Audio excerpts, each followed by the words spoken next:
Okay. Mr. Cole? All right. Let us pray. Heavenly Father, as we go through this meeting, we would ask that you would give us the guidance and the directions that we need to continue into these times that we've never seen before. We'd ask that you'd give us the strength to endure the upcoming future events, and we'd ask that you'd bless each and every one that's at this meeting. As we go on, we'd like to give you the praise and the glory that everything will turn out that's going to be all right. We ask all these things in Jesus' name. Amen. Amen. Amen. Let this meeting come to order. I'd like to thank everybody. Wish everybody a good luck on this for our first run at the Polk County School Board Education rescheduled session of April 20th, the school board meeting. Roll call, please. Robert Cole. Here. James Davis. Here. David Good. You remember those two little cartoon characters David that sit Green. and watch TV or movies in black and white and make crazy comments about them? Mm-hmm. What was that called? Was it when they were Here. Mystery Theater? Something like Carmen that. Hardin. Here. That would be. Stan Howard. Here. To have them do Jason Lamb. Here. Sean a Pritchett. flea and a bee Here. or something like that. Mark Williams. They were in a theater, weren't they? Looking at the screen. Approval of consent agenda. What's the pleasure of the board? Move to approve. Yes, sir. Second. And a second. I guess you could log in Robert separately and Cole. watch it if you want. Yes. James Davis. Yes. David Good. Or take your Yes. log in. David Green. Yes. Carmen Hardin. They'll Yes. have to let me in. Stan Howard. Yes. Jason Lamb. Yes. Sean Pritchett. Mark Williams. Camera in here. We'll go over to the addendum first. Yes, sir. We're gonna move over to the addendum. On the addendum, the number one will be discussion action regarding approval of additional invoices.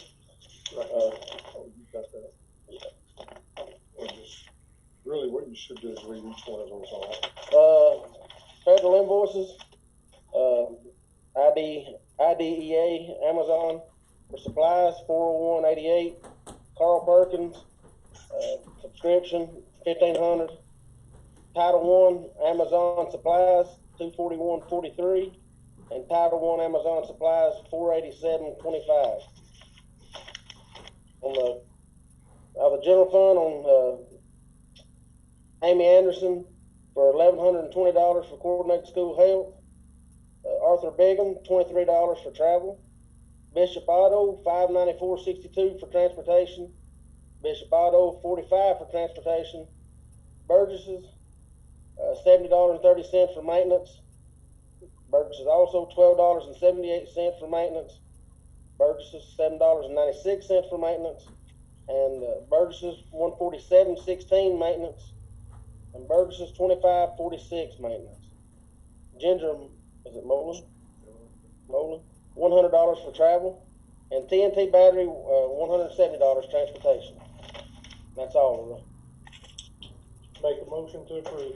Do I have a second? Second. Any discussion?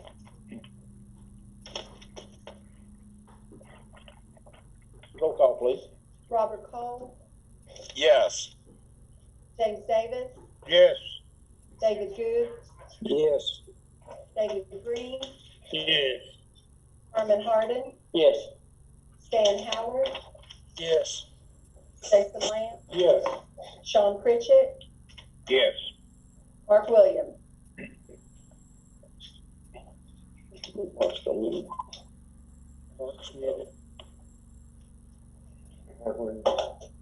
I didn't hear him, but I saw him. You say, yeah.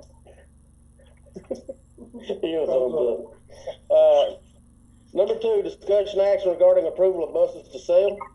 Would you like to elaborate on this?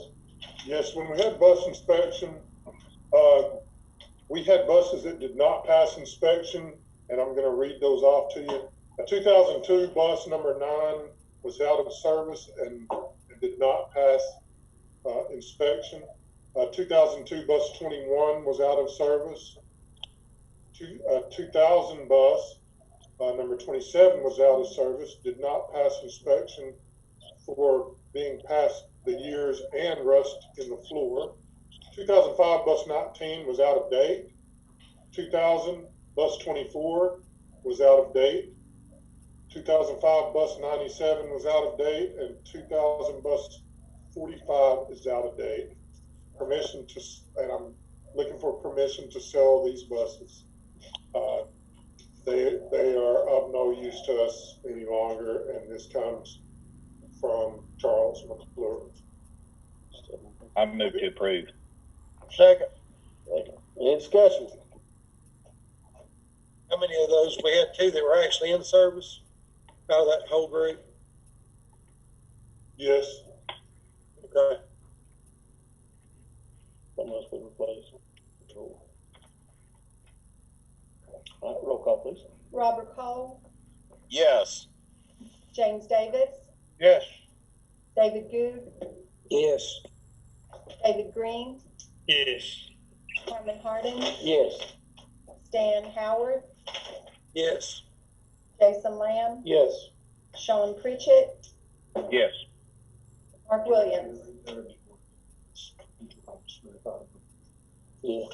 Okay, too. Number 3, discussion action regarding approval of governor's recommendation of school closing. Board members, I'd like to come back to that. My two specialists that are working with that are Dr. Bell and Dr. Goodman, and they're going to share some things with you in just a few minutes. So we'll come back to that in just a few. All right, let's go to number 4, discussion action regarding approval of Mr. Jerome Smith to make raised flower beds at Copper Basin Elementary property. I'm just going to read the Harmon, letter. could you repeat that again? Yes. Can you repeat that again, Harmon? I'm sorry, you could. Yes. Discussion action regarding approval of Mr. Jerome Smith to make raised flower beds on Copper Basin Elementary property. He has it. Did everybody get that? Mr. Pritchett, did you get that? Yes. Yes. Thank you. Yes. So I'm just going to read a letter to the board members from Mr. Smith. Dear board members, I'm requesting your permission to build additional raised garden beds at Copper Basin Elementary School in our current garden section.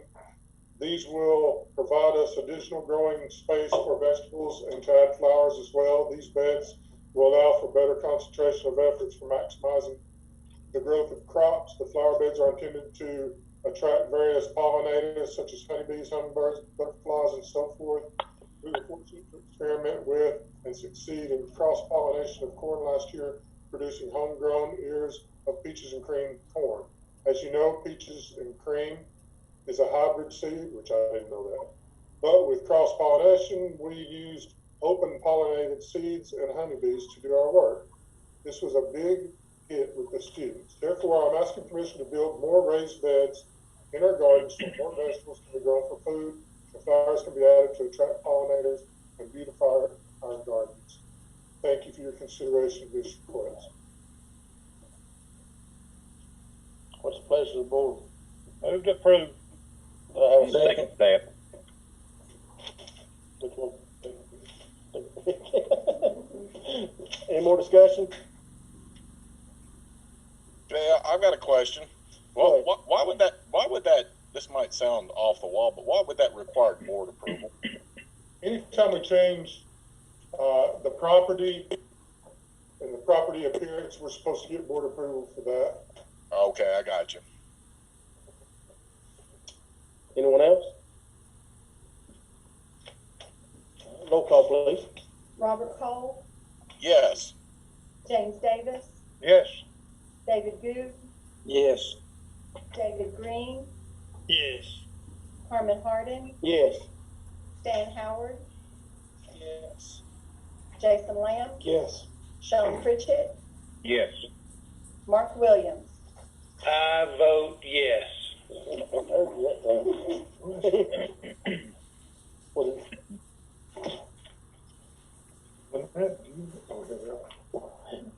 Number 5, discussion action regarding approval of Chilhowee Middle School to purchase interactive flat panels, Title I funds.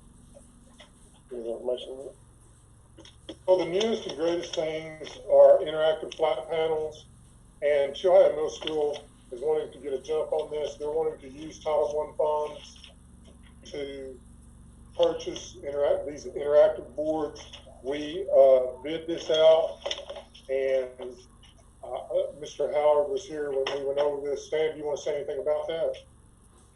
Yeah, I was there for the bid opening, and the ranges were quite large. We did get a very good bid on a model that they already have in service, so there wouldn't be a whole lot of new training on it. It was a good bid. Wasn't the lowest, but it was probably the second, third lowest, and it was what we already had, and I think that's what they decided to go with, and it looked very good to me. Okay. Is this for classrooms or just how many is it for? This is for classrooms. This is for Okay. 18 boards, 18 wall mounts, 18 installation, it's 18, and all the services Okay. that go with it. Good deal. Also training. Also training. Yeah. And that amount is $48,510. So is this to replace the Promethean boards that's mostly in these classrooms? Add to them. Add Add to to them. them? Okay. Okay. Okay.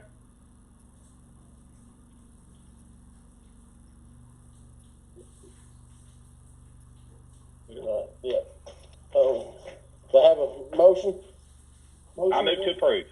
Second. Second. Any more discussion? Roll call, please. Robert Cole, Yes. James Davis, Yes. David Goode, Yes. David Green, Yes. Herman Hardin, Yes. Stan Howard, Yes. Jason Lamb, Yes. Sean Pritchett, Yes. Mark Williams. Yes. Number 6, discussion action regarding approval to shop for buses with Charles and enter a lease/purchase agreement. 4 buses are needed. So that's me again. So when those buses didn't pass inspection, we realized that we're going to have 4 new buses, or 4 buses to replace those. I won't say new. We don't generally, it's kind of like buying a new car. You know, when you drive them off the lot, you lose quite a bit of money. So in years past, we have been doing lease purchases on used buses. And we found out that works pretty well for us. So Charles is talking to you can't just go out and buy a bus. There's only 1 or 2 companies that even sell buses in the United States. But Charles is talking to a guy that has a 2018 71 passenger conventional bus, a new 18 passenger handicap bus, and 2 2018 regular passenger buses, and for a total of 4 buses. And we'd like to start entering that agreement, which will take a while for us to work on the paperwork. They generate the paperwork in the form of a lease agreement and then send it to us, and then we have to get board approval and county commission approval, and then we get it back to them. Then we do a down payment, and then we start our yearly payments for those. But what I'd like is for your permission to start getting serious about entering this, because used buses are very, very hard to find.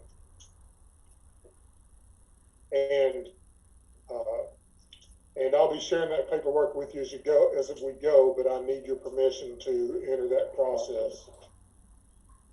Make a motion to approve. Do I have a second? Second. Any more discussion? Roll call, please. Robert Cole, Yes. James Davis, Yes. David Goode, Yes. David Green, Yes. Herman Hardin, Yes. Stan Howard, Jason Lamb, Yes. Sean Pritchett, Yes. Mark Williams. Yes.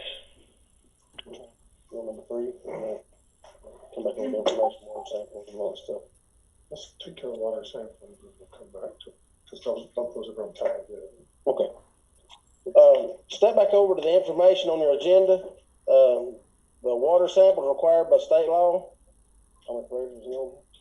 He's not here.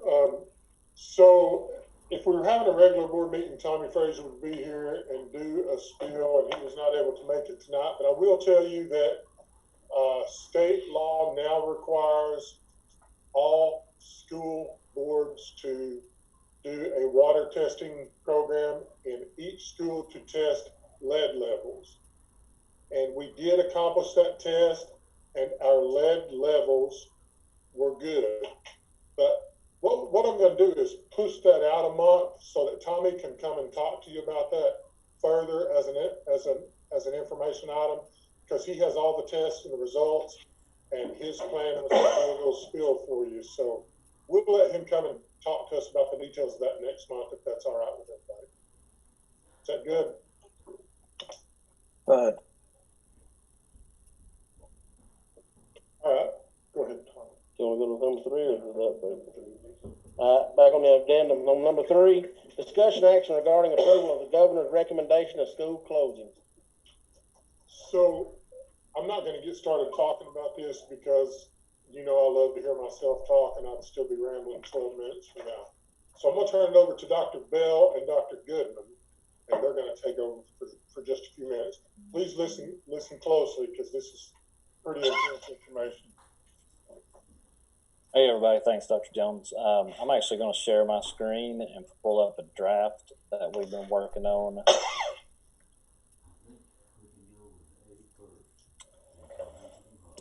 So you guys can see my screen now, correct? Yes, sir. Yep. Yes.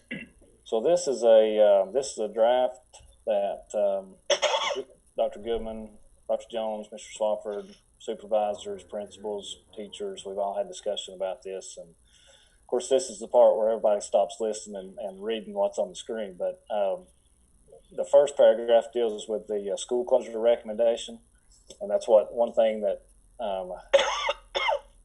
to understand is that it is when the governor made the suggestion, it's actually just a suggestion, and then local policy has to dictate that we're going to do that, which that's something you guys can talk about here in just a second. And then the second paragraph deals with the state board meeting. So that's just the weird timing of this. So the governor made his suggestion, and then the state board had a meeting to talk about some emergency policy that they needed to figure out what to do, like adjusting graduation requirements, for instance. And then, of course, we have the school board meeting tonight. So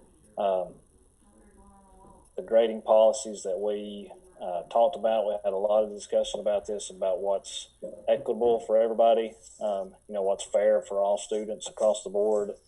When I say equitable, we've talked a lot about, access to things via internet or packets or things like that. But the bigger issue is equitable instruction. And that's something we've thought a lot about, and how to make that even across the board. And then, of course, dual enrollment courses are a little different animal as well. That's that last bullet on there. We talked, Dr. Jones, you want me to mention about the new dates as well in that last paragraph, or is that something you want to talk about in just a second? No, you go right ahead.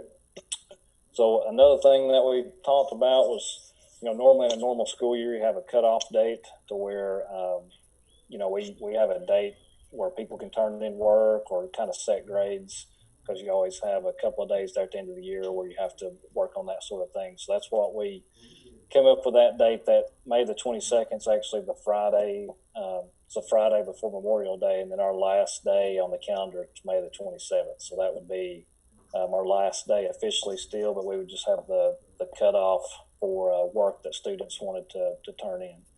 So that's another thing just to circle back to. So that's one thing that our policy says, is that we're allowed to make up work if the students were failing the class. So if a student's not passing the class, they can bring their grade up to passing. But if they're already passing the class, that's where we're just stopping the grades at that point. Just going back to the equitable access piece that I talked about. Dr. Goodman, you want to add anything else? not necessarily to that. I feel like you explained that fairly well. I was going to mention the events, since that's something we've been working on as well to go along with this. Can I interrupt you just a second, Dr. Goodman? Yes. Dr. Bell, would you go back just a little bit and talk to them about the participation part instead of the grading part? Will you hit participation one more time, please? Sure. Yeah, that's, we're wanting to continue the education process as best as we can. I've used the phrase a lot these last few weeks of, I used to like to say we're building a plane in the sky. It's a saying I like to use, but I think now we're literally in the air trying to figure out how to fly with nothing around us. So it's been a lot of planning and thinking and trying to figure out what to do. But we just want to keep the access available as best we can, and that's we want students to continue to learn. We want teachers to continue to teach, which they have. I mean, I can't brag on teachers enough, honestly, for the work and time they've been putting in, and kids too, students as well. They've been working hard, and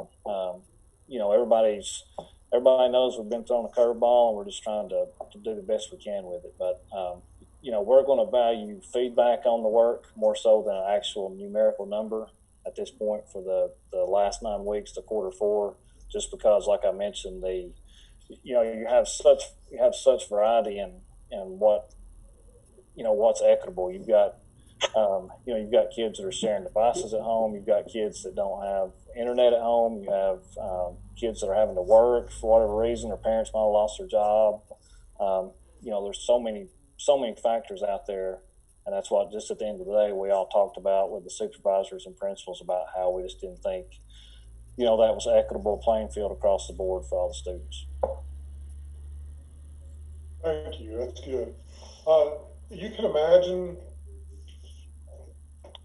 teacher frustrations right now, because throughout the history of what we do as a school system is demand students, that to do this for this grade, and they get it graded, and they get this grade on the grade card, and it's a very hard concept to go from getting a numerical grade to participating and hoping that learning flourishes. So teachers, hang in there. We appreciate what you're doing so much. The rules change every few days, and y'all have done a great job. I'll brag on you. Dr. Goodman, can you take over for a minute and talk about events? Yes, I was actually going to show the events page. Dr. Bell, can you put it to where I can share that? It's not letting me share it right now.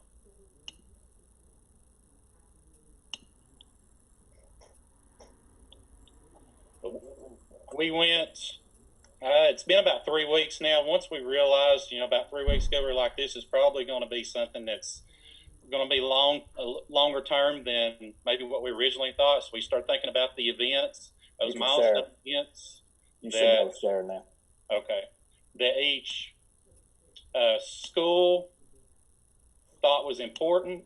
So we started coming up with the list, and a couple of them you already may be familiar with because they've been out there, but some of them, if you can see my screen, like Culver Basin High School, the graduation, that one, you can see the original date and then the alternative decision. So we're just going through each school to determine those milestone events that we know that's important to the students, to the teachers, and to the community for us to have. And we're still planning on holding those, but depending on, the steps that we take from here on out, exactly what time it is, some of these still say to be determined just for that factor. But if you look through the list, you can see there are some that are scheduled, and there's several, especially once you get middle school and elementary, they're still working on a lot of that, especially since we just found out last Wednesday with the governor, making that recommendation, close school for the year. So I just wanted you to know that we are still working on this, and we do plan to have these events.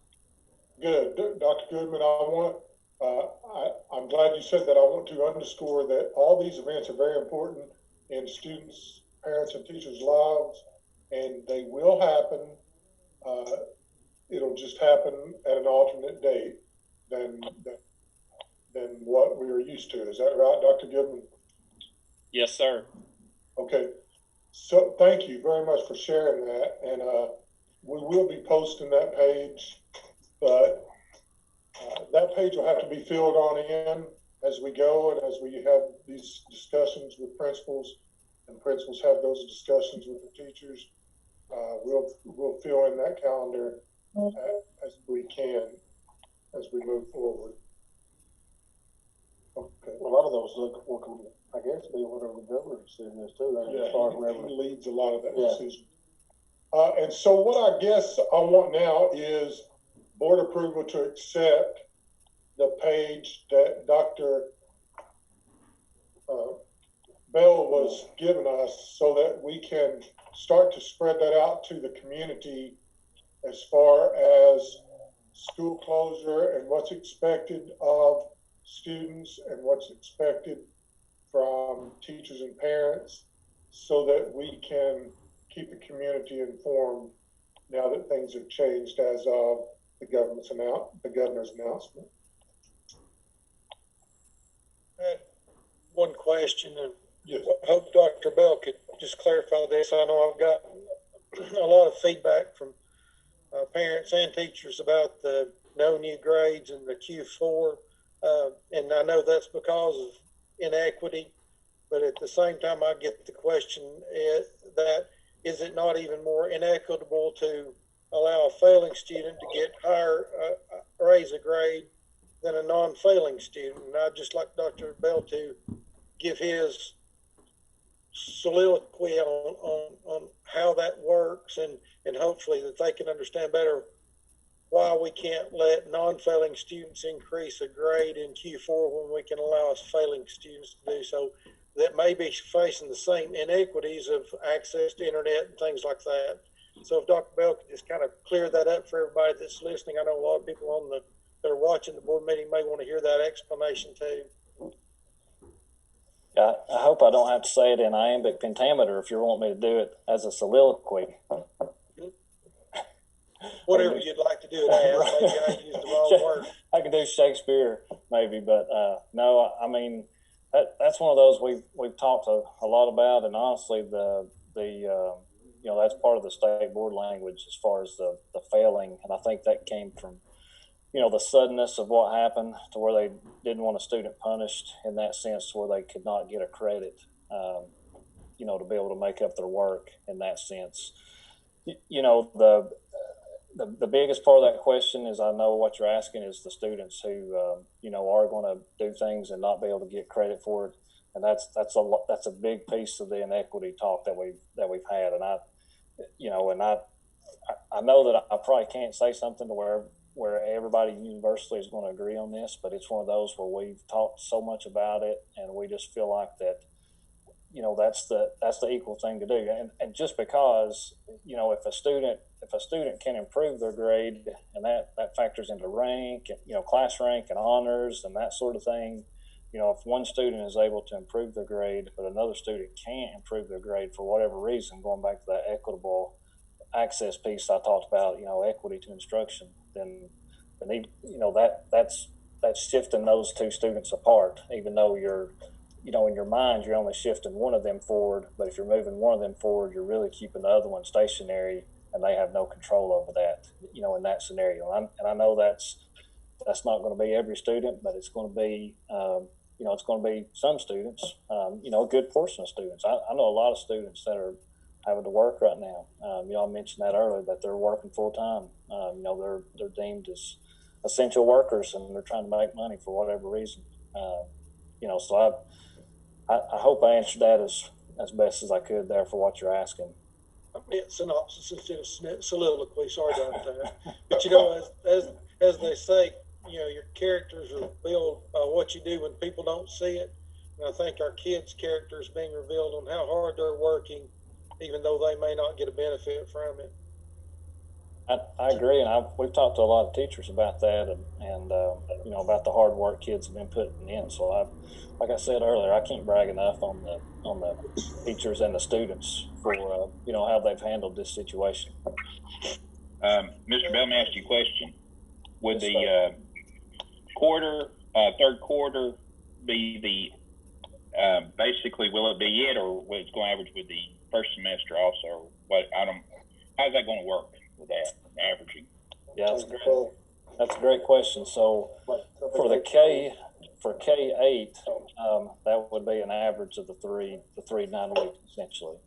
For the high school classes that are on a semester, that would be just for that one 9 weeks, if that makes sense.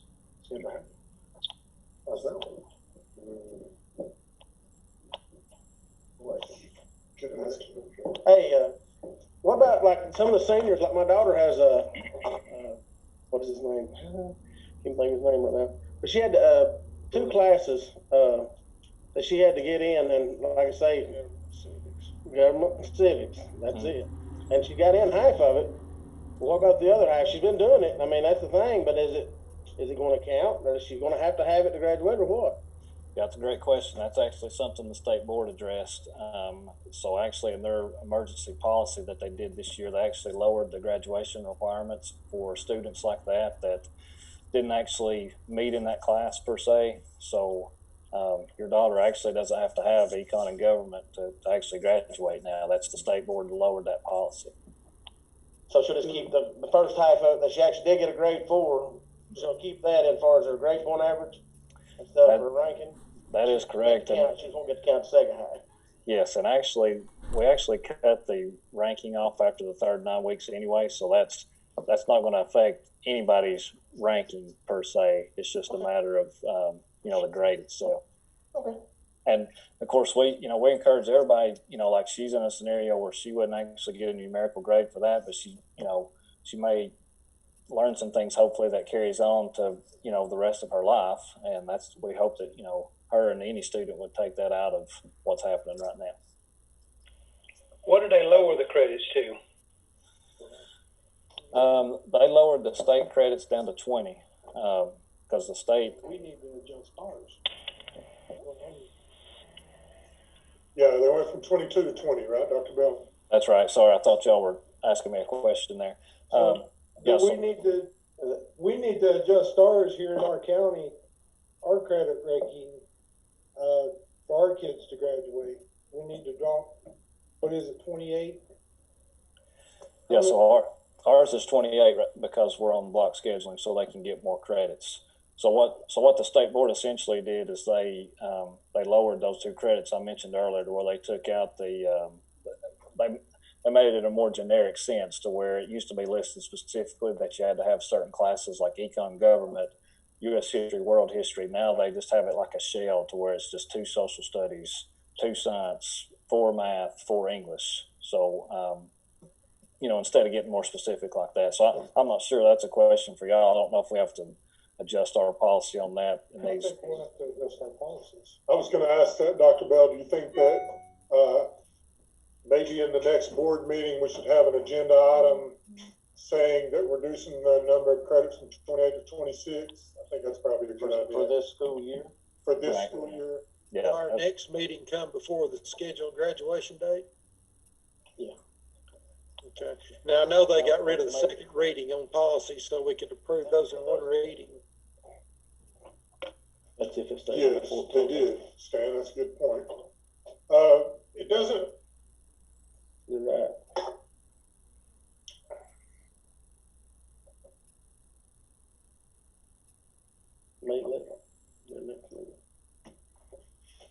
We could, James, do you want to get those policies together and maybe do a called meeting in 2 weeks and approve those policies?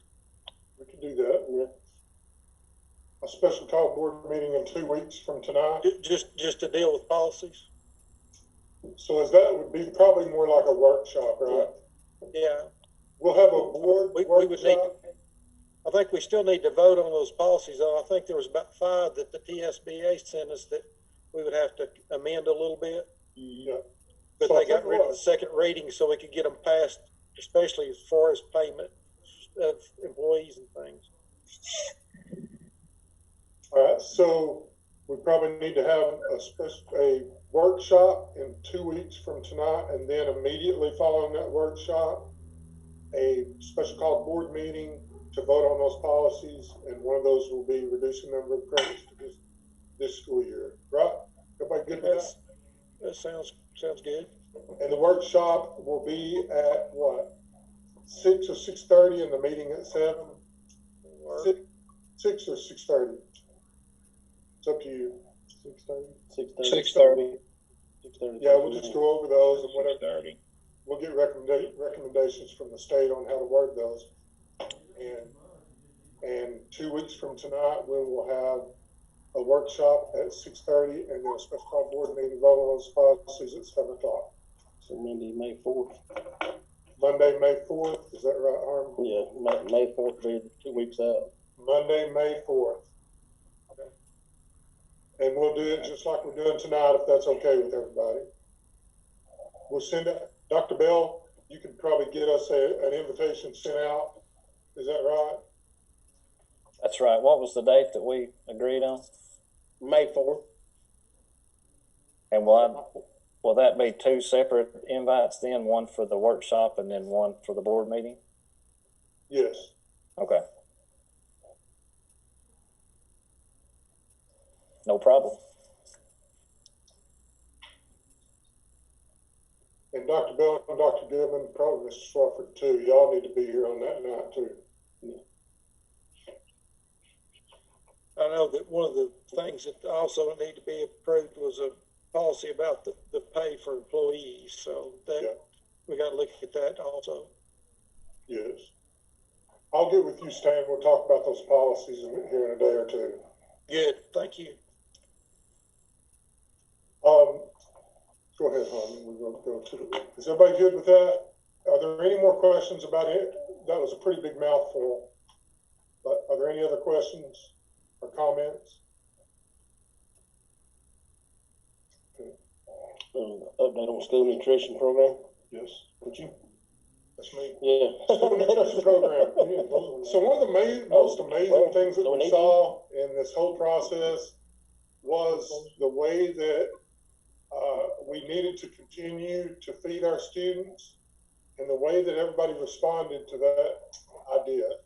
It was amazing. I mean, I've not seen that kind of enthusiasm in a long time. And it's great because we were still able to get that food out to so many people that needed it. Everywhere from kitchen employees to bus drivers to people handing out food. It's really been a fantastic thing to watch. We plan on trying to continue that program until school's out. So we don't have a summer feeding program. We've not had that in the past, and I don't see that happening for this summer unless something miraculous changes. But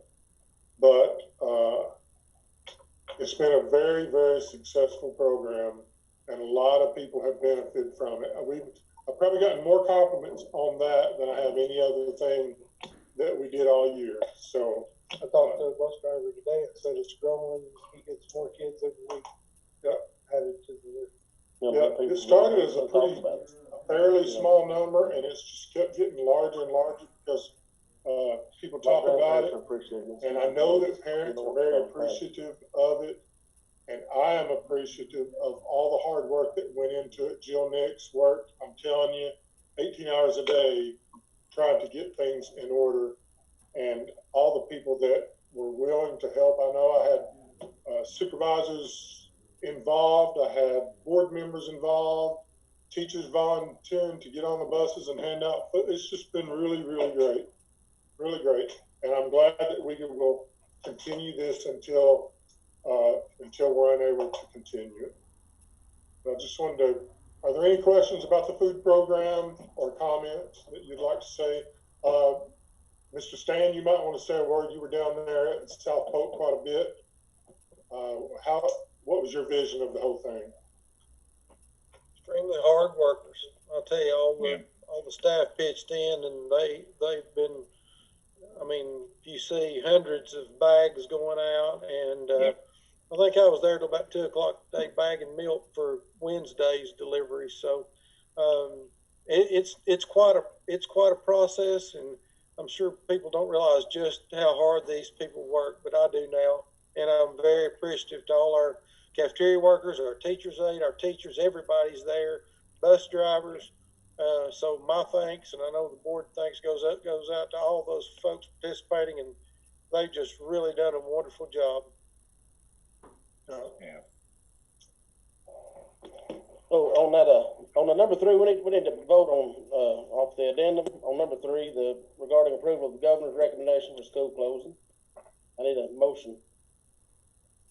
And a second. Motion to approve. I And a guess. second. Second. All right. And then roll call. Robert Cole, Yes. James Davis, Yes. David Goode, Yes. David Green, Yes. Herman Harding, Yes. Stan Howard, Yes. Jason Lamb, Yes. Sean Pritchett, Yes. Mark Williams. Yes. Everyone, review board policies for April 6.100 through 6.402. If you have any questions or suggestions for revision, please contact the director of schools and speak with him. Do I have a motion to adjourn? Make a motion. A second? Second. So be it. Meeting adjourned.